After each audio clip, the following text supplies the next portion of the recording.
देखेंगे आज हम लोग शासन प्रणालियों के विभिन्न प्रकार different types of government systems के ऊपर बात करेंगे।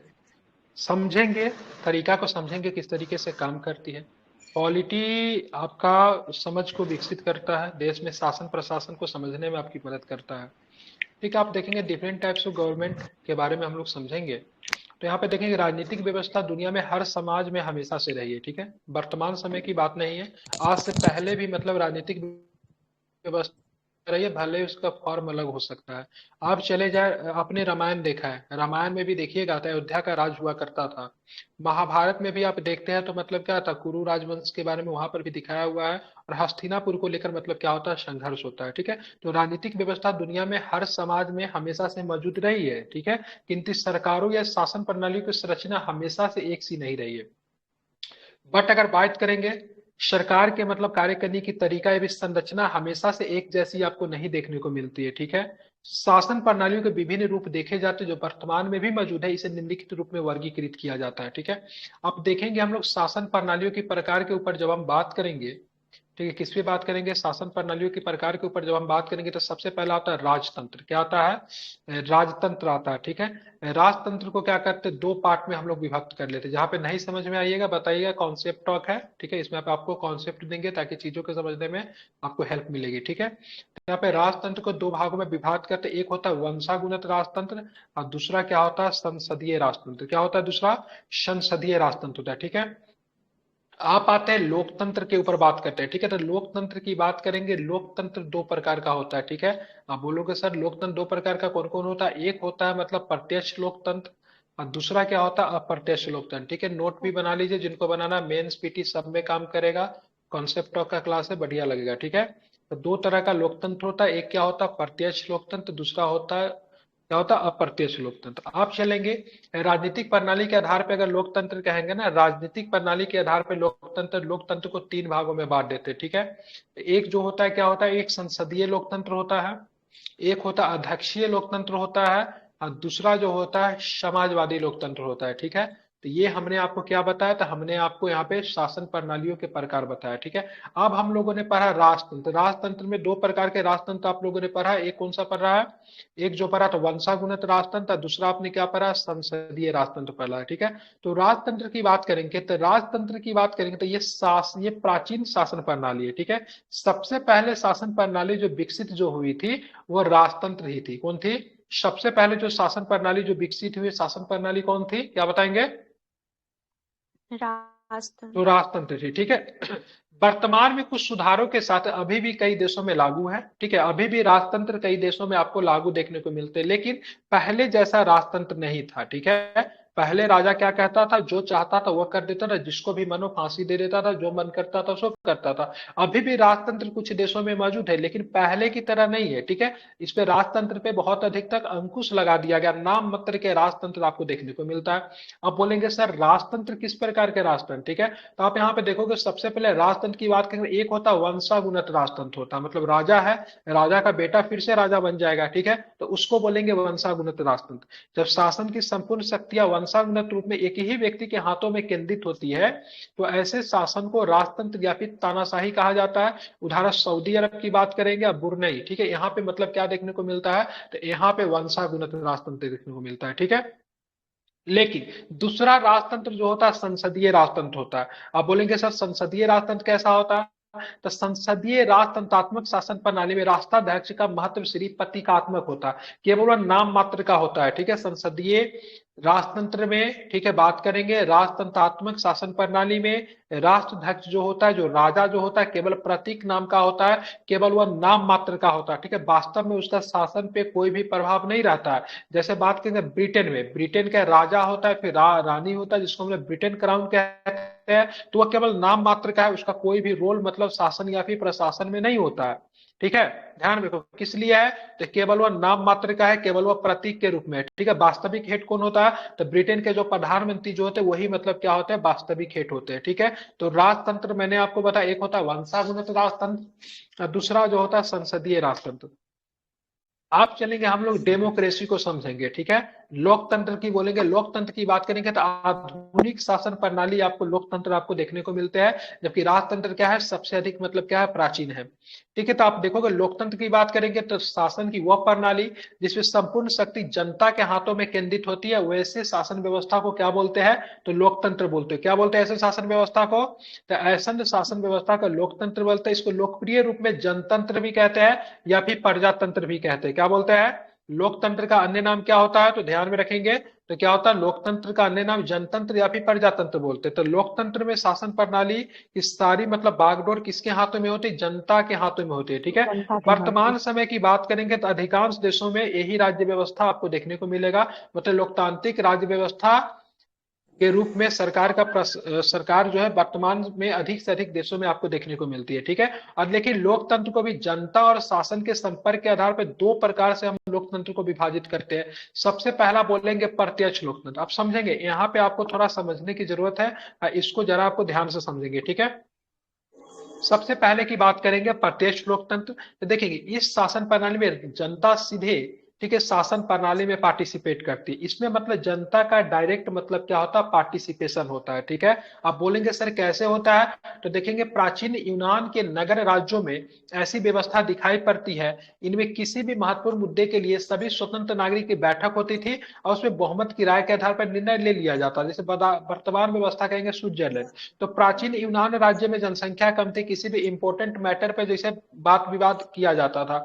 जैसे मान लीजिए वर्तमान में किसी देश के साथ हमारा क्या रिलेशन खराब है, यूनान का रिलेशन खराब हो गया, तो उस देश पे मतलब हमको युद्ध करना है, तो उस देश के साथ युद्ध करे कि नहीं करे, इसके मैटर के लिए एक सभा बुलाई जाती थी। और सभा में आते थे 100 200 400 500 लोग आते थे, आपस में मतलब डिसीजन ले लेते थे, फैसला ले लेते थे, और वो मतलब निर्णय हो जाता था। ठीक है, या फिर मतलब किसी व्यक्ति को एज ए मतलब क्या बोलते हैं रिप्रेजेंटेटिव के रूप में चुनना है, तो 50 आदमी 100 आदमी उसको चुन लिया, बस वो बन गया। लेकिन वर्तमान में हमारा देश कितना बड़ा है, इतना विशाल है, तो इस तरह की व्यवस्था प्रत्यक्ष लोकतंत्र न के बराबर आपको देखने को मिलता है। लेकिन फिर भी स्विट्जरलैंड जैसे देश में आपको प्रत्यक्ष लोकतंत्र आपको देखने को मिलता है। आप बोलोगे सर प्रत्यक्ष लोकतंत्र आपने बता दिया, अप्रत्यक्ष लोकतंत्र क्या होता है, तो अप्रत्यक्ष लोकतंत्र को समझने अभी के लिए नहीं गया सबसे था। पहले आपको समझना है प्रतिनिधि लोकतंत्र कहते हैं। क्या कहते हैं इसको, रिप्रेजेंटेटिव। दैट मीन्स क्या होता है इसमें, तो आप अपने प्रतिनिधि को चुनेंगे। क्या करेंगे, अप्रत्यक्ष लोकतंत्र में क्या चुनेंगे, आप अपने प्रतिनिधि को चुनेंगे।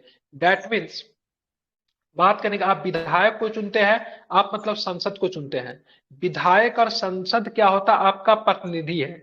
यही विधायक विधानसभा में जाके, ठीक है, बहुमत दल को नेता को चुनता है, जो व्यक्ति मुख्यमंत्री कहलाता है। ठीक है, यही संसद जो लोकसभा में जाता है और लोकसभा में बहुमत दल का नेता को चुनता है, जो कि लोकसभा का नेता जो होता है वो क्या होता है, वो प्रधानमंत्री होता है। और यही प्रधानमंत्री मुख्यमंत्री, ठीक है, अपने अधीनस्थ मतलब क्या मंत्रियों की नियुक्ति करते हैं, जिससे मतलब क्या होता है, पूरा व्यवस्था मतलब चलता है। तो हमारे यहाँ जो व्यवस्था जो वर्तमान में जो उपलब्ध है उसको कौन सा बोलेंगे, तो अप्रत्यक्ष लोकतंत्र बोलेंगे। क्या बोलेंगे उसको, अप्रत्यक्ष लोकतंत्र बोलेंगे। ठीक है, ध्यान में रखेंगे।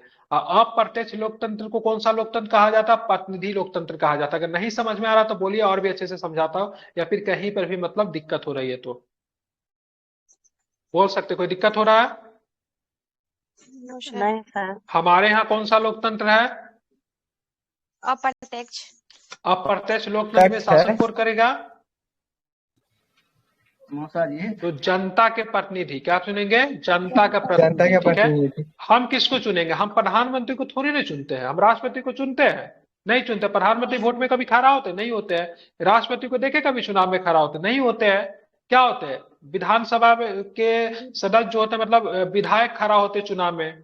ठीक है, संसद खड़ा होते चुनाव में, और यही विधायक और संसद जाके आगे चल के प्रधानमंत्री मुख्यमंत्री बनाते हैं, वही जो शासन करते हैं। तो हम तो डायरेक्ट तो नहीं चुने, मतलब किसको, प्रत्यक्ष रूप तो हम तो प्रधानमंत्री या फिर मतलब क्या बोल रहे हैं, क्या बोल रहे हैं, प्रधानमंत्री या फिर हम क्या बोल रहे हैं, राष्ट्रपति को हम तो प्रत्यक्ष रूप से नहीं चुन रहे हैं, लेकिन वे चुना तो रहे हैं।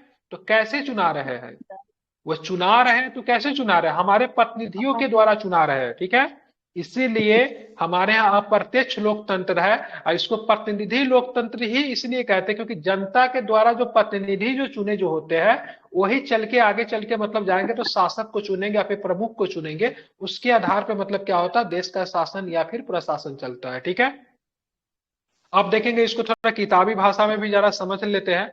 इस शासन प्रणाली में देश के संपूर्ण भूभाग को जनसंख्या के दृष्टि से कई हिस्सों में विभाजित कर दिया जाता है। जैसे बिहार की बात करेंगे तो बिहार में 243 गो विधानसभा का क्षेत्र बना दिया। अब यहाँ पे 243 गो जगह से कितना 243 एमएलए आएंगे, आएंगे ना, member of yes legislative yes sir. Assembly. ये 243 को एमएलए जो आएंगे, विभिन्न पार्टी के इसमें एमएलए खड़ा होगा। जो लोग यहाँ से जीत जाएंगे जनता के द्वारा, वो लोग अगर मान लीजिए किसी के जो लोग यहाँ से जीत कर गए, वो जाएंगे विधानसभा में जाएंगे।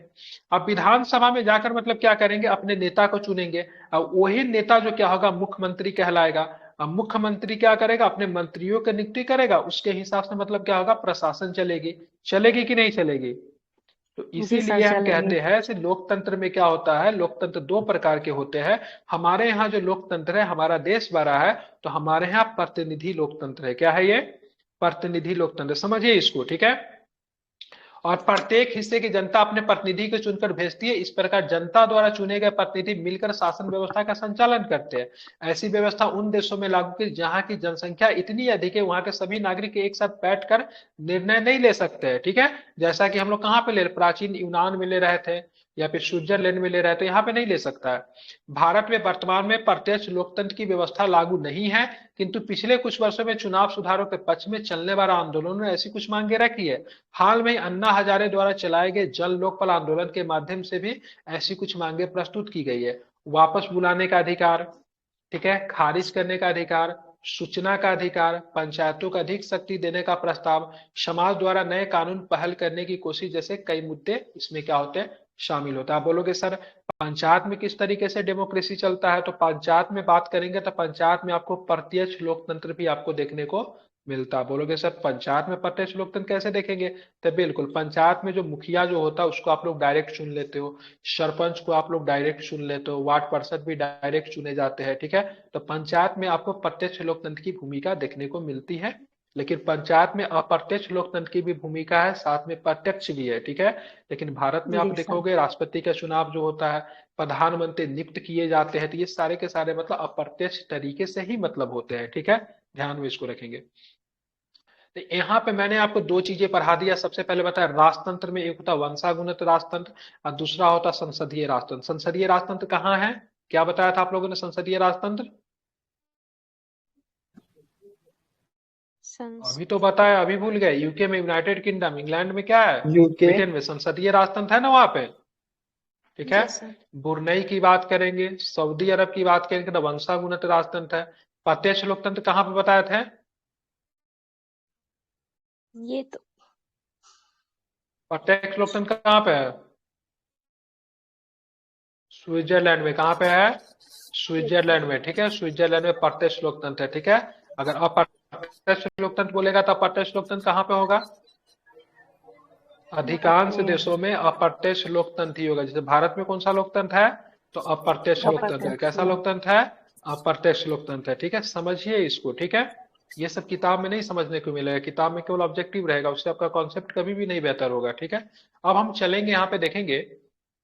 अब मैंने कहा राजनीतिक प्रणाली के आधार पर भी डेमोक्रेसी को बांटते हैं। जैसे बात करेंगे संसदीय हो जाएगा, अध्यक्षीय होगा, समाजवादी लोकतंत्र होगा। अब अभी आपको यहाँ पे देखना है, इसको जरा समझना है, बहुत ज्यादा इंपॉर्टेंट आपके लिए रहने वाला है, ठीक है। तो इसको जरा हम लोग जी समझते सर। हैं। तो देखेंगे सबसे पहले हम लोग देखेंगे राजनीतिक प्रणाली के आधार पर लोकतंत्र की बात करेंगे तो कार्यपालिका और विधायिका के संबंधों की दृष्टि से लोकतंत्र दो प्रकार का होता है, ठीक है। एक जो होता है संसदीय लोकतंत्र होता है, दूसरा जो होता है अध्यक्षीय लोकतंत्र होता है। आधुनिक परिसंकल्पना ने इस लोकतंत्र में समाजवादी लोकतंत्र भी शामिल कर दिया है, ठीक है। लेकिन मुख्यतः दो तरह के होता है, संसदीय होता है, अध्यक्षीय होता है। लेकिन आधुनिक मतलब परिसंकल्पना की जा रही, इसमें समाजवादी लोकतंत्र भी शामिल हो गया। आप बोलोगे सर संसदीय लोकतंत्र कैसे पता करेंगे, से किस देश में संसदीय लोकतंत्र है, तो इसको जरा समझने की कोशिश कीजिएगा, ठीक है। देखिए इस प्रणाली में आधारित लोकतंत्र की कुछ प्रमुख विशेषताएं इससे पता चलता है इस देश में क्या है, तो संसदीय लोकतंत्र क्या है, उपलब्ध है। ठीक है, आप देखेंगे कैसे पता चलेगा, तो देखेंगे इसमें कार्यपालिका विधायिका से स्वतंत्र नहीं होती है। ठीक है, संसदीय लोकतंत्र में कार्यपालिका जो होता है विधायिका से स्वतंत्र नहीं होता है। ठीक है, अब हमको सबसे पहले कार्यपालिका बताना चाहिए, आपको विधायिका बताना चाहिए, कोई दिक्कत नहीं, आगे वही आएगा, मैं वही समझा उसी पे बात करूंगा। तो संसदीय जी लोकतंत्र में क्या होता है, कार्यपालिका जो होता है विधायिका से स्वतंत्र नहीं होता, बल्कि विधायिका में जिस दल के आधे से अधिक सदस्यों का समर्थन हासिल होता है, उसी दल का प्रतिनिधि उस समूह मंत्रिपरिषद के रूप में कार्यपालिका बन जाता है। अब यहाँ पे ये लाइन समझने वाला है। जैसे हमने बोला से भाई साहब, बिहार में जो है 243 सीट है ना। सरकार बनाने के लिए हमेशा देखिएगा आधा प्लस एक सीट की आवश्यकता होती है। ठीक है, 243 जी की आधा करेंगे तो आदमी को काट तो नहीं सकते, तो 244 इसको मान लीजिए, कितना हो जाए 122 होगा। ठीक है, कितना होगा, जी 122 होगा, 122 ही होगा 122। ना। 122 प्लस एक 123 सीट अगर चाहिए, जिस भी पार्टी को आ जाएगा उसकी सरकार बनेगी। ठीक है, उसकी सरकार बनेगी, तो उनकी जब सरकार जब बन जाएगी, तो उसका जो सरकार बने उसी दल का मुख्यमंत्री बनेगा, और वही दल जो होगा ना प्रतिनिधि समूह में मंत्री परिषद के रूप में कार्यपालिका बन जाएगा। क्या बन जाएगा, क्या बन जाएगा, वही दल मतलब क्या हो जाएगा, कार्यपालिका बन जाएगा। मतलब अगर बात करेंगे, ठीक है, विधायक की बात करेंगे, विधायक जो चुने जो जाते हैं, ठीक है, जो मंत्री परिषद का जो निर्माण जो करते हैं, विधायक जो मंत्री परिषद का जो निर्माण करते हैं, तो विधायक और मंत्री परिषद क्या है, कार्यपालिका का पार्ट है। अब कार्यपालिका में भी दो तरह का होता है, बहुत बेसिक चीजें, इसको जरा समझने की कोशिश कीजिएगा। ठीक है, कार्यपालिका भी कई तरह का होता है। बोलोगे सर कार्यपालिका भी कई तरह का होता है, बिल्कुल, एक होता अस्थाई कार्यपालिका होता है, और एक होता अस्थाई कार्यपालिका होता है। अब बोलोगे सर ये कैसे होता है, उस पर मैं आपको बताऊंगा। ठीक है, ध्यान में रखिएगा। तो मंत्री परिषद जो बनती है, जो सरकार जो बनती है, तो ये सब क्या है, कार्यपालिका का पार्ट है। किसका पार्ट है, तो कार्यपालिका का पार्ट है। ठीक है, कार्यपालिका का। देखिए आप इसको समझ लेंगे तो समझ लेंगे, या फिर नहीं समझ पाएंगे तो फिर कभी नहीं समझ पाएंगे, इसीलिए इसको समझने की कोशिश कीजिए, सीखने की कोशिश कीजिए। ठीक है, किताब से तो आप नहीं समझ जी पाएंगे। ठीक है, तो इसलिए मैं उदाहरण दे दे के समझा रहा हूँ, समझ लीजिए, अच्छा लगेगा, सीख जाइएगा। देश को विदेश को समझने का मौका बहुत ही कम मिलता है। ठीक है, अभी नहीं सीख पाएगा तो फिर नहीं सीख पाएगा। भारतीय राज्य व्यवस्था में इसी प्रणाली पे आधारित है, मतलब भारतीय राज्य व्यवस्था की अगर बात करेंगे, तो हमारे यहाँ मतलब क्या है, तो कार्यपालिका जो है मतलब क्या है, विधायिका से स्वतंत्र नहीं है। ठीक है, स्वतंत्र विधायिका में जिस नहीं है। दल से आधे से अधिक सदस्यों का समर्थन हासिल होता है, उसी का प्रतिनिधि समूह जो होता है मंत्री परिषद के रूप में कार्यपालिका क्या होता है, बन जाता है। ठीक है, आप देखिए कि जी संसदीय प्रणाली में राष्ट्राध्यक्ष का महत्व सिर्फ प्रतीकात्मक नाम मात्र का होता है। आप बोलोगे सर संसदीय प्रणाली में राष्ट्राध्यक्ष का महत्व सिर्फ प्रतीकात्मक होता है, इसका मतलब क्या हुआ, तो भारत में संसदीय प्रणाली व्यवस्था है, और यहाँ का राष्ट्राध्यक्ष कौन है, तो यहाँ के राष्ट्राध्यक्ष कौन है, राष्ट्रपति महोदय है।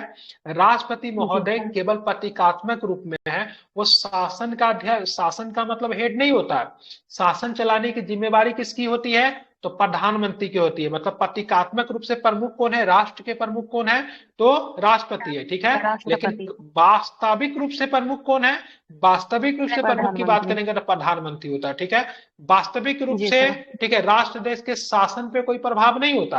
अब बोलोगे सर हमारी समानता कैसे कैसे पता करेंगे, तो आपको ज्ञात होना चाहिए, ब्रिटेन की बात करेंगे और मतलब भारत की बात जी करेंगे, तो हमारे यहाँ संसदीय शासन प्रणाली को अपनाया गया है। तो कहां से अपनाया गया है, ब्रिटेन से अपनाया गया ब्रिटेन है। से। इसीलिए आप देखोगे ब्रिटेन में जो राजा रानी जो होता है, राजा या फिर महारानी जो होती है, वो मतलब क्या, प्रतीकात्मक राष्ट्र का अध्यक्ष होता है, प्रतीक नाम का होता है। वास्तविक है तो वहां पर भी प्रधानमंत्री होता है। और भारत में भी राष्ट्रपति जो होते हैं प्रतीकात्मक रूप से मतलब क्या होते हैं, प्रमुख होते हैं, जबकि मतलब वास्तविक रूप से प्रमुख कौन होते हैं, तो ध्यान रखिए प्रधानमंत्री होते हैं। प्रधानमंत्री। ठीक है, इसीलिए जी ब्रिटेन का राजा या फिर रानी जो होता है, सो मुख्य रूप से बिल्कुल किसके जैसा होता है, तो भारत का राष्ट्रपति की बात करेंगे, राष्ट्रपति बिल्कुल के ब्रिटेन लिए। के राजा या फिर रानी की तरह होता है। ठीक है, बोला भी जाता, प्रश्न आप जी लोगों जी ने पढ़ा भी होगा। ठीक है, उदाहरण के लिए ब्रिटेन के राजा या भारत के राष्ट्रपति भी भूमिका क्या प्रतीकात्मक ही रहती है। ठीक है, आप चलेंगे संसदीय प्रणाली में विधायिका आमतौर पर दो सदनों में विभाजित होता है। ठीक है, तो संसदीय प्रणाली में बात करेंगे तो विधायिका को दो सदन में विभाजित कर देते हैं।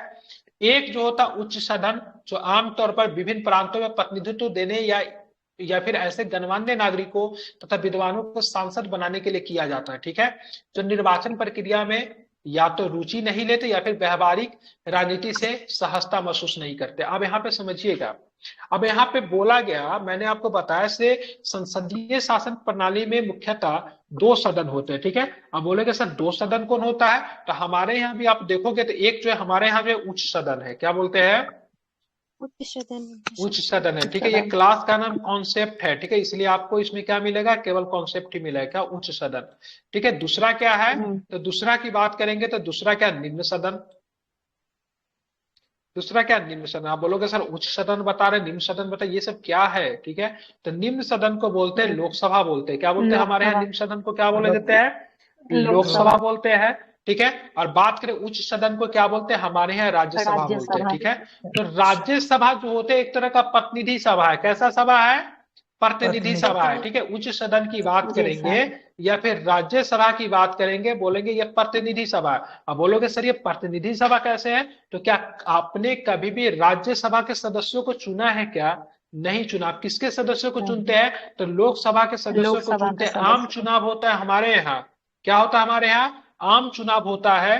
और हम लोग क्या करते हैं, लोकसभा के सदस्यों को क्या करते हैं, वोट करते हैं, उनको चुनते हैं। जबकि उच्च सदन की बात करेंगे तो ये प्रतिनिधि सभा होते हैं, विभिन्न राज्यों का प्रतिनिधित्व करते हैं। किसका प्रतिनिधित्व करते हैं, विभिन्न राज्यों का मतलब प्रतिनिधित्व करते हैं। दिक्कत क्या हुआ, आप देखेंगे इसी के क्रम में हमारा शासन व्यवस्था पूरी तरीके से किससे, ब्रिटेन से लिया गया है ना, संसदीय शासन व्यवस्था। तो ब्रिटेन में भी एक होता है निम्न सदन होता है, ब्रिटेन में भी क्या होता है, उच्च सदन होता है, ठीक है। आप बोलोगे सर ब्रिटेन के निम्न सदन को क्या बोलते हैं, तो ब्रिटेन के निम्न सदन को बोला जाता है, ठीक है, वहां पे क्या बोलते हैं, तो उसको बोलते हैं हाउस ऑफ कॉमन्स बोलते हैं, क्या बोलते हैं उसको, house of common. House of Commons बोलते हैं, ठीक है। कॉमन्स का मतलब क्या, सर्वसाधारण, ठीक है, कॉमन्स बोलते हैं, ठीक है।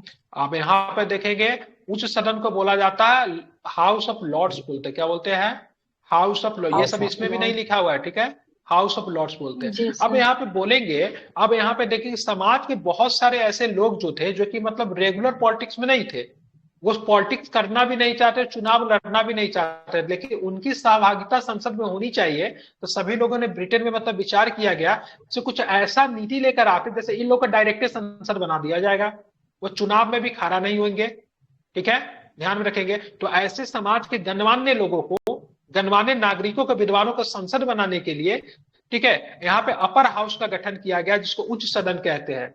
या तो ये सामान्य निर्वाचन का जो सामान्य प्रक्रिया जो होता है, बहुत सारा पॉलिटिक्स होता है, वोटिंग, उसमें क्या कीजिए, सबसे पहले मतलब चुनाव के लिए मतलब आपको क्या नामांकन करवाइए, फिर वोटिंग करवाइए, बहुत सारा प्रक्रिया होता है। ये समाज के बड़े लोग हैं, गणमान्य लोग हैं, ये इतना लफड़ा में नहीं पड़ना चाहते हैं, ठीक है। तो इनको बोला गया ऐसे कुछ लोगों को समाज में चुना जाएगा, इनको डायरेक्ट मतलब राज्यसभा में भेज दिया जाएगा, मतलब उच्च सदन में भेज दिया जाएगा। तो ब्रिटेन में मतलब इसको क्या बोलते हैं, हाउस ऑफ लॉर्ड्स बोलते हैं। भारत में इसको राज्यसभा बोलते हैं, अमेरिका में इसको सीनेट बोलते हैं। याद रहेगा कि भूल जाएंगे, याद रहेगा, ठीक है। अमेरिका में क्या बोलते हैं ऐसे हाउस को, सीनेट बोलते हैं। भारत में ऐसे हाउस को राज्यसभा बोलते हैं, और ब्रिटेन में इसको बोलते हैं हाउस ऑफ लॉर्ड्स बोलते हैं, ठीक है, ध्यान में रखेंगे।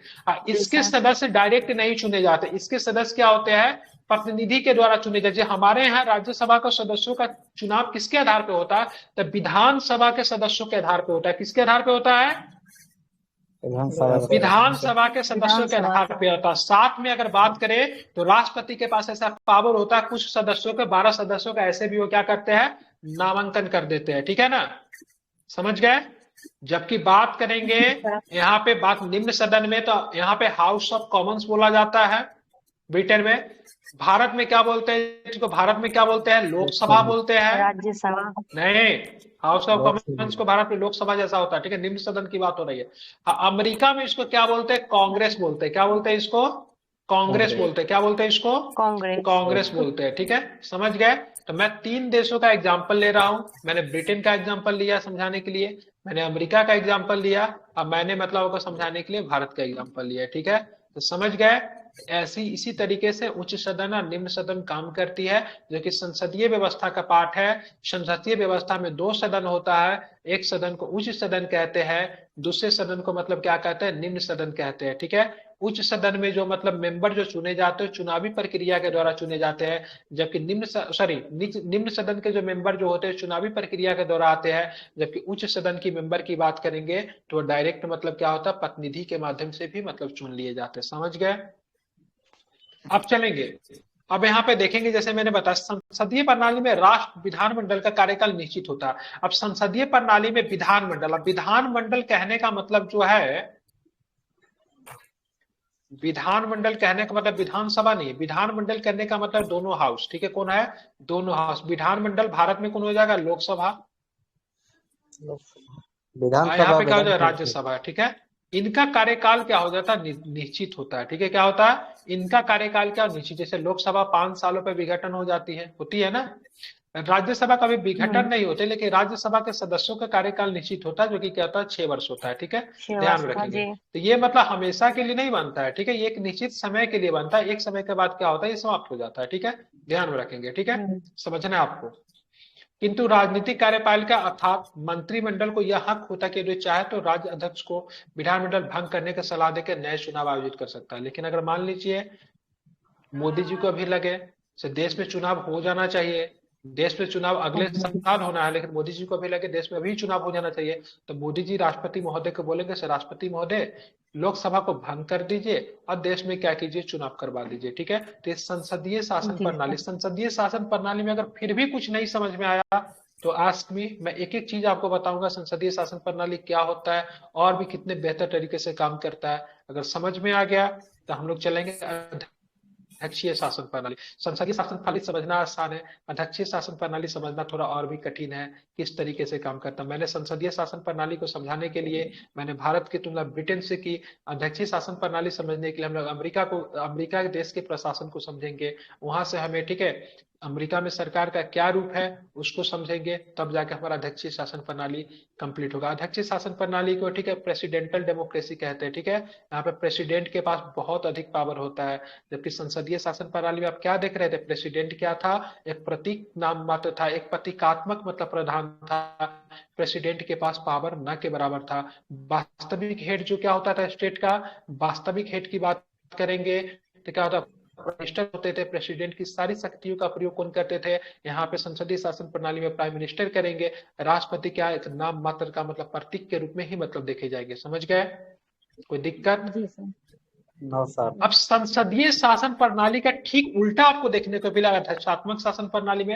आप बोले भाई साहब ये क्या होता है, तो एक बड़ा सुंदर बात बताएंगे, सुन के भी आपको बहुत वो लगेगा। संसदीय शासन प्रणाली में अगर किसी व्यक्ति को मंत्री बनाना तो व्यक्ति बिना चुनाव लड़े हुए मंत्री बन सकता है, लेकिन 6 महीना के अंदर में, ठीक है, उस व्यक्ति को मतलब क्या करना पड़ेगा, तो 6 महीना के अंदर में उस व्यक्ति को किसी भी सदन का सदस्यता हासिल करना पड़ेगा, या तो लोकसभा से कर ले या फिर वो राज्यसभा से कर ले। या लेकिन राज्यसभा। आध्यात्मिक जी। शासन प्रणाली इतना अजीब होता है, अगर वहां के अमेरिका के राष्ट्रपति बाइडेन साहब को लग जैसे एलन मस्क को आज जाकर हम आईटी मिनिस्टर बना दे, तो एलन मस्क को आईटी मिनिस्टर बना, जिसको मन करेगा उसको भी बना देगा, कोई भी चुनाव लड़ने का जरूरत ही नहीं है, ठीक है। तो इस तरीके आध्यात्मिक शासन प्रणाली, इसमें प्रेसिडेंट जो होता है ना भाई साहब बहुत पावरफुल होता है। आध्यात्मिक शासन प्रणाली में प्रधानमंत्री होता ही नहीं है, क्या नहीं होता है, प्रधानमंत्री होता ही नहीं है। सारी शक्ति किसके पास होती है, तो सारी शक्ति किसके पास होगी, राष्ट्रपति के पास होगी। किसके पास होगी सारी शक्ति, तो सारी शक्ति मतलब राष्ट्रपति के पास होगी। राष्ट्रपति जैसा चाहेंगे वैसा करेंगे, ठीक है। राष्ट्रपति कार्यपालिका का मतलब क्या होता है, प्रमुख होता है, ठीक है। राष्ट्रपति किसका प्रमुख होगा, कार्यपालिका का, कार्यपालिका का मतलब क्या होगा, प्रमुख होगा, ठीक है, ध्यान में रखेंगे। अब चलेंगे यहाँ पे क्या होता, अब यहाँ पे बोलेंगे सर तो राष्ट्रपति कार्यपालिका का प्रमुख होता तो क्या राष्ट्रपति का वोट होता होगा, बिल्कुल। राष्ट्रपति का क्या होता है, वोटिंग होता है। क्या होता है, राष्ट्रपति का क्या होता है, वोटिंग होता है, ठीक है। मतलब आप समझेंगे, जैसे अमेरिका के राष्ट्रपति का आप देखेंगे, राष्ट्रपति का चुनाव अगर न्यूज वगैरह में देखोगे, राष्ट्रपति डायरेक्ट चुनाव में खड़ा होते हैं। हमारे यहाँ राष्ट्रपति चुनाव में खड़ा होते हैं, लेकिन आपको पता भी नहीं चलता, संसद से सीधे मतलब क्या होता है, उनको मतलब चुन लिया जाता है, ठीक है, ध्यान में रखेंगे, ठीक है, ध्यान में रखेंगे। संसद से डायरेक्ट मतलब क्या होता है, उनको मतलब चुन लिया जाता है। लेकिन अमेरिका जैसे देश में देखोगे राष्ट्रपति में क्या होते हैं, चुनाव में मतलब खड़े भी होते हैं और साथ में देखेंगे वो डिबेट भी करते हैं, आमने सामने डिबेट होती है। एक तरफ बिल क्लिंटन खड़ी है, एक तरफ बाइडेन साहब खड़े हैं, तो दूसरे तरफ समझे ट्रम्प साहब खड़े हैं, ठीक है, दोनों आपस में डिबेट कर रहे हैं, अपने अपने नीति को एक दूसरे जनता के सामने मतलब रख रहे हैं, ठीक है। मतलब डायरेक्ट आप वहां पे किसी व्यक्ति को वोट नहीं करेंगे, डायरेक्ट आप ट्रम्प को वोट करेंगे या फिर बाइडेन को वोट करेंगे। लेकिन हमारे यहाँ अगर राष्ट्रपति की चुनाव अगर होती है तो आप द्रौपदी मुर्मू साहिबा को वोट आपने नहीं किया, आपने किसको वोट किया है? आपने संसद को वोट किया है, आपने विधायक को वोट किया है। विधायक क्या करेंगे? विधायक भी राष्ट्रपति के चुनाव में पार्टिसिपेट करते हैं। विधायक से राज्यसभा के सदस्यों की संख्या निर्धारित होती है। आपने संसद को चुना, ये तीनों सदन मिलके, ठीक है। स्टेट से विधानसभा जाएगा, सेंट्रल से लोकसभा, राज्यसभा मिलकर क्या करेंगे? हमारे यहाँ राष्ट्रपति को चुनेंगे। लेकिन वही आप अमेरिका में होंगे तो डायरेक्ट आप ट्रंप को वोट कर सकते हैं या फिर आप क्या कर सकते हैं, ठीक है, बाइडेन को चुन सकते हैं, ठीक है, ध्यान में रखेंगे, ठीक है। अब चलेंगे, इस शासन प्रणाली में राष्ट्रपति के चयन सीधे जनता के द्वारा किया जाता है। अध्यक्षीय लोकतंत्र में क्या होगा, ठीक है, राष्ट्रपति का चयन सीधे जनता के द्वारा किया जाता है। राष्ट्र के भी केवल प्रतीकात्मक या नाम मत का राजदंड नहीं होता है। जैसे अब संसदीय शासन प्रणाली में क्या पढ़ रहे थे, राष्ट्रपति जो था केवल प्रतीकात्मक होता था, केवल नाम मात्र का मतलब राज्याध्यक्ष होता था, जबकि वह वास्तविक राज्याध्यक्ष नहीं होता था संसद में। लेकिन यहाँ पे राज्याध्यक्ष की बात करेंगे, स्टेट का मतलब वास्तविक हेड की बात करेंगे, कौन होगा? तो राष्ट्रपति होगा, ठीक है। इसका अर्थ होता है कि राज्य की ओर से सभी प्रमुख निर्णय वो स्वयं लेगा, ठीक है। राज्य की ओर से सभी प्रमुख निर्णय कौन लेगा? तो स्वयं मतलब क्या लेगा? राष्ट्रपति लेगा, ठीक है। कौन लेगा? राष्ट्रपति लेगा। लेकिन बात करेंगे, उस समय राष्ट्रपति सारे निर्णयों को नहीं ले रहा था, ठीक है। संसदीय शासन व्यवस्था में राष्ट्रपति जो था सभी प्रकार के निर्णयों को नहीं ले रहा था। सभी प्रकार के निर्णय लेने के लिए कौन थे? ठीक है, मंत्री परिषद की सहायता से कौन लेता था सभी प्रकार के निर्णय को? तो सभी प्रकार के निर्णयों को मंत्री परिषद की सहायता से कौन लेता था? तो प्रधानमंत्री लेते थे, ठीक है। लेकिन यहाँ पे सारे निर्णयों को कौन लेंगे? राष्ट्रपति मतलब क्या लेंगे? खुद ही लेंगे, ठीक है। आप इसको ध्यान रखेंगे, ठीक है। राष्ट्रपति यहाँ पे किसी भी के सलाह के निर्णय लेने के बाध्य नहीं होते हैं, ठीक है। राष्ट्रपति क्या होता है? सर्वासर्वी होता है। अध्यक्षीय लोकतंत्र में किसी भी का मतलब सलाह लेने की मतलब क्या होता है? वो बाध्य नहीं होता है, ठीक है।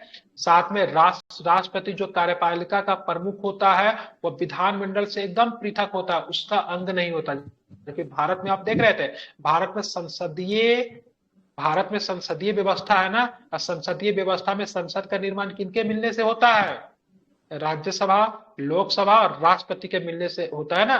तो भारत में संसदीय व्यवस्था है, तो संसदीय व्यवस्था में क्या होता है? राष्ट्रपति क्या होता है? विधायिका का पार्ट होता है। जबकि अध्यक्षीय प्रणाली में विधायिका से राष्ट्रपति को बिल्कुल अलग रखा गया है। डेट मीन्स आप देखोगे, डेट मीन्स आप क्या देखोगे, मतलब अध्यक्षीय लोकतंत्र में क्या होता है? तो राष्ट्रपति जो होता है वो विधानमंडल से एकदम पृथक होता है, विधानमंडल का पार्ट नहीं होता है, ठीक है। जबकि संसदीय शासन प्रणाली में राष्ट्रपति विधानमंडल का पार्ट होता है कि नहीं होता है? होता है। होता है, क्योंकि संसद किनके मिलने से बनता है? सरला पड़ता है ना, 100 से। जी सर, लोकसभा, राज्यसभा और राष्ट्रपति से। बिल्कुल ठीक है, तो इनके मिलने से बनता है ना। तो संसदीय शासन प्रणाली में विधायिका से राष्ट्रपति क्या होते हैं? स्वतंत्र नहीं होते हैं। जबकि अध्यक्षीय शासन प्रणाली में विधानमंडल से एकदम पृथक अंग होता है, ठीक है, ध्यान में रखेंगे। इसीलिए विधानमंडल सामान्य स्थिति में राष्ट्रपति को हटा नहीं सकता है, ठीक है, क्योंकि विधानमंडल से कोई भी कनेक्शन जो होता है राष्ट्रपति का नहीं होता अध्यक्षीय शासन प्रणाली में, ठीक है, ध्यान में रखेंगे। जबकि संसदीय शासन प्रणाली की बात करेंगे तो डायरेक्ट मतलब क्या होता है? राष्ट्रपति जो क्या होता है? इन्वॉल्व होते हैं। इसीलिए जब मतलब विधायिका को मन करता है तो राष्ट्रपति के ऊपर क्या लगा देते हैं? महाभियोग लगा देते हैं। इम्पीचमेंट के प्रक्रिया के द्वारा राष्ट्रपति को मतलब हटाया जा सकता है, ठीक है, ध्यान में रखेंगे। लेकिन इनके ऊपर भी महाभियोग लगा जा सकता है, लेकिन ये प्रक्रिया मतलब मनमाने तौर पे नहीं हो सकती। बहुत ही लंबी प्रक्रिया अध्यक्षीय शासन प्रणाली में राष्ट्रपति को हटाने का, ठीक है। केवल विरलतम स्थितियों में विधानमंडल महाभियोग के माध्यम से राष्ट्रपति को हटा सकता है, किंतु ये प्रक्रिया मनमाने तौर पे नहीं हो सकती, ठीक है। राष्ट्रपति पर बाध्यता नहीं होती कि विधायिका के सदस्यों में से अपने मंत्रिमंडल का चयन करिए। ये बात मैं आपको समझाना चाह रहा हूं, ठीक है। संसदीय शासन प्रणाली में आप लोग क्या देख रहे थे? संसदीय शासन प्रणाली में राष्ट्रपति को मंत्रिमंडल की नियुक्ति करने का अधिकार था, लेकिन किसमें से? बाहर से थोड़ी नहीं चाहेगा राष्ट्रपति। अगर हमको मंत्री बनाना चाहे तो पॉसिबल है? नहीं बना सकते ना। हम मतलब क्या विधायिका के मतलब सदस्य नहीं है, ठीक है। लेकिन विधायिका के सदस्य ही राष्ट्रपति क्या करते हैं, मंत्रिमंडल का चयन करते हैं, या फिर 6 महीना के बदले 6 महीना के बाद उनको चुनाव लड़ना पड़ेगा, किसी न किसी सदन की सदस्यता हासिल करनी होगी। लेकिन राष्ट्रपति पर बाध्यता नहीं होती अध्यक्षीय शासन प्रणाली में, सो अपने मंत्रिमंडल के सदस्यों से ही मतलब मंत्री बना, किसी को भी बना सकते हैं, वह किसी भी ऐसे व्यक्ति को मंत्री बना सकता है जो कि उसके दृष्टि में विभाग का मंत्रालय संभालने के लिए सर्वाधिक योग्य हो।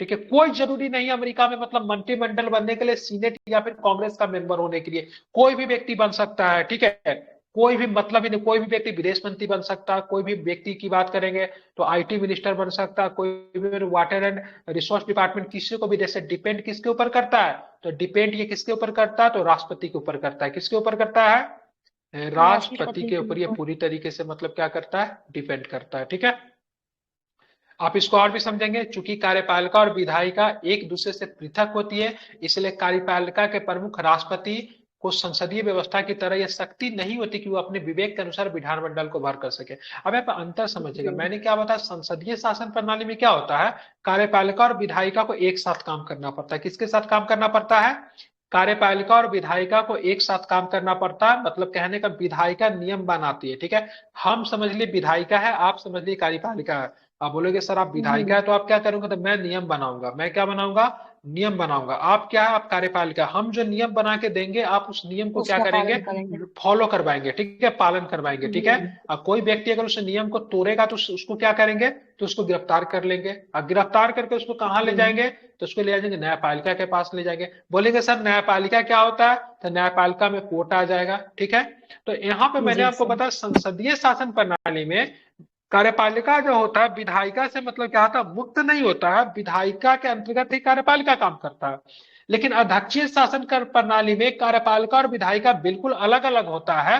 और राष्ट्रपति क्या होता है, कार्यपालिका का प्रमुख होता है, लेकिन दोनों अलग होता है। तो ऐसे कंडीशन में राष्ट्रपति विधानमंडल को भंग नहीं कर सकेगा। क्या करेगा, अपने विवेक के अनुसार विधानमंडल को भंग नहीं कर सकेंगे। ठीक है, ध्यान में रखेंगे। ठीक है जी ना, सर।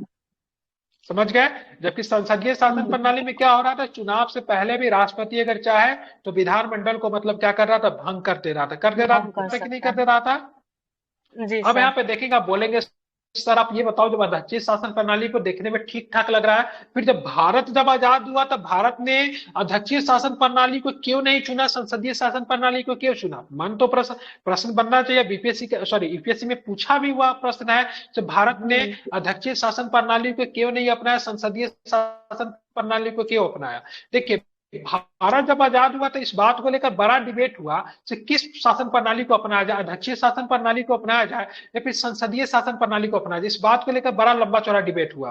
फिर बहुत सारे लोग जो थे संसदीय शासन प्रणाली के फेवर में थे, अब बहुत सारे लोग जो थे से अध्यक्षीय शासन प्रणाली के फेवर में थे। लेकिन अंतिम बात यही निकला से हम लोगों पे लगभग 200 वर्षों तक ब्रिटिश ने राज किया है। अब ब्रिटेन में आपको देखने को मिलता है जी सर। संसदीय शासन प्रणाली, आपको ब्रिटेन में देखने को मिलता है।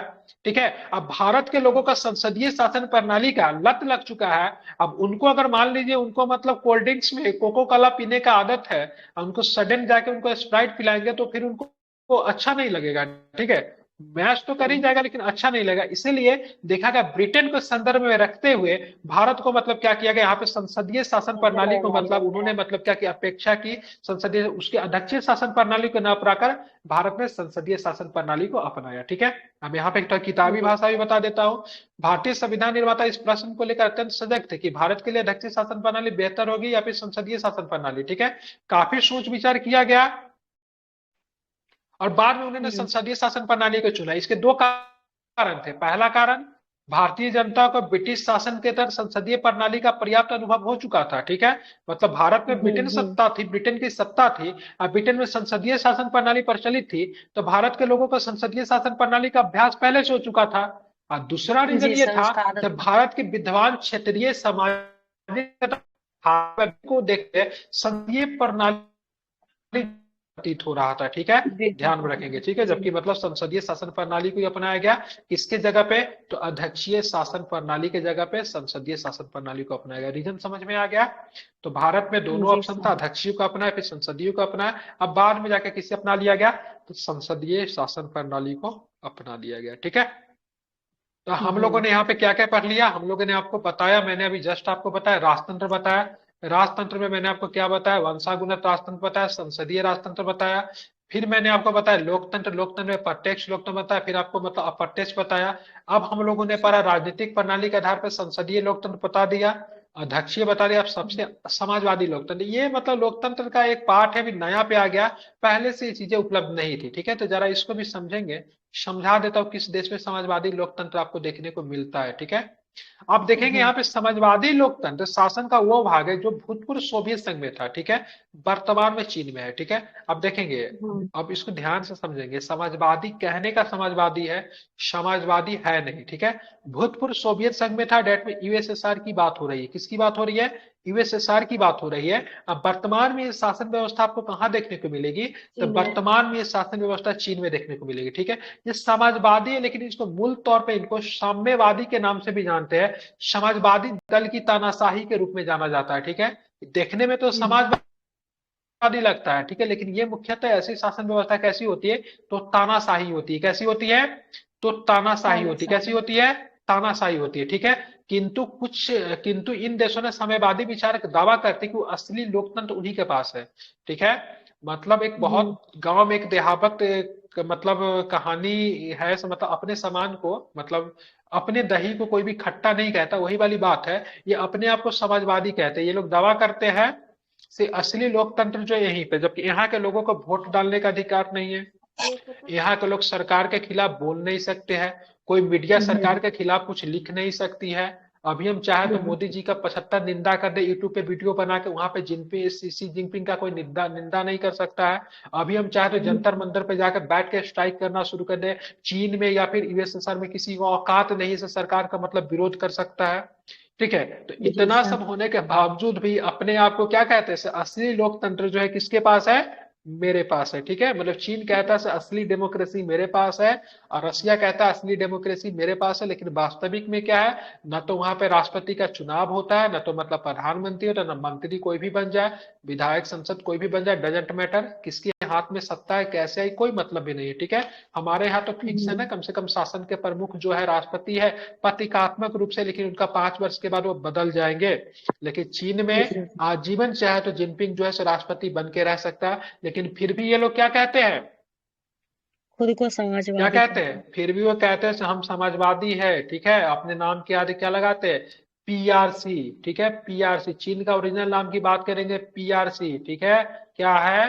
पीआरसी। पीआरसी का मतलब क्या था? People Republic of China. ठीक है, पीपुल रिपब्लिक ऑफ चाइना होता है पीआरसी का मतलब। ठीक है, ठीक है, एक होता है डीआरसी, होता है क्या होता है? एक डीआरसी होता है। डीआरसी का मतलब क्या होता है? Democratic Republic of China. ठीक है, तो ये अपने आप के नाम पे पीआरसी डीआरसी लगा के, तो जितने भी ये साम्यवादी देश होंगे, तानाशाही देश होंगे, सब अपने आप में नाम पे डेमोक्रेटिक लगाएंगे। अब बोलेंगे अरे मतलब क्या है, हम तो असली डेमोक्रेटिक है, लेकिन ऐसा कुछ नहीं है। हाथी के दांत कहने के और खाने को दोनों अलग अलग है। ठीक है, सॉरी, दिखाने और कहने के। जी सर। इनको साम्यवादी लोकतंत्र कहना पसंद है। उनका तर्क है कि लोकतंत्र की वास्तविक पहचान चुनाव प्रणाली आदि संस्थाओं एवं व्यवस्थाओं से नहीं होती। कहते थे भाई साहब चुनाव प्रणाली करवा लो, कुछ भी कर लो, वो लोकतंत्र थोड़ी ना है।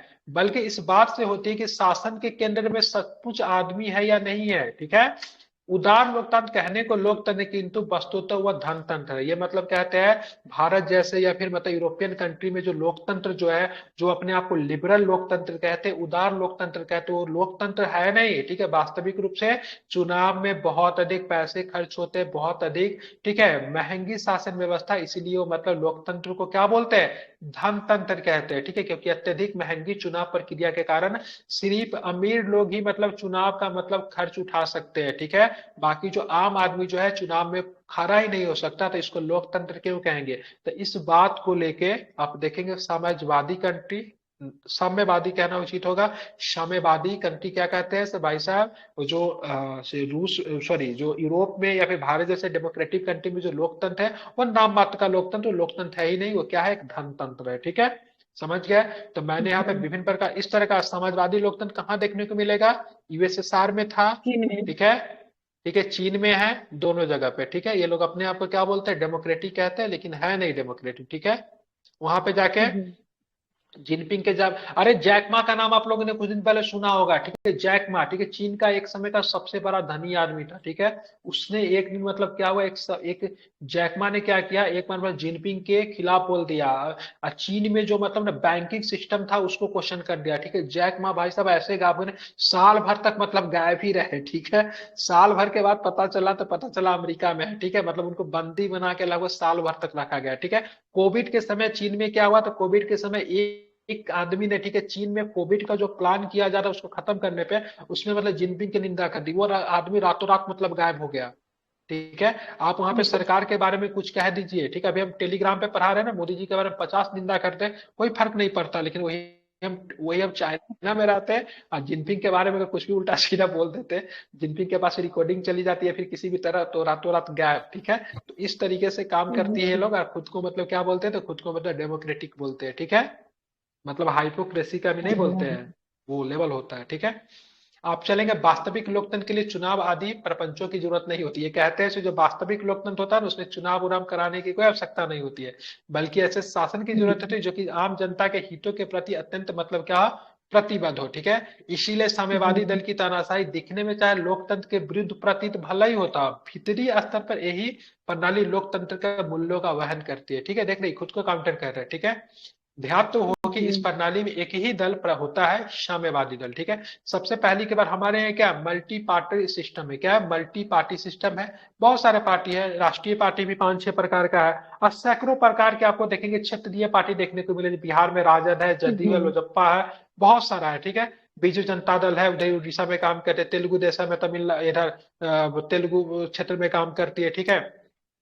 बहुत जी सारा सर। पार्टी, केरला में भी बहुत सारी पार्टी, डिफरेंट तरह की पार्टी है, लेकिन साम्यवादी देश में देखेंगे एक ही को पार्टी होगा।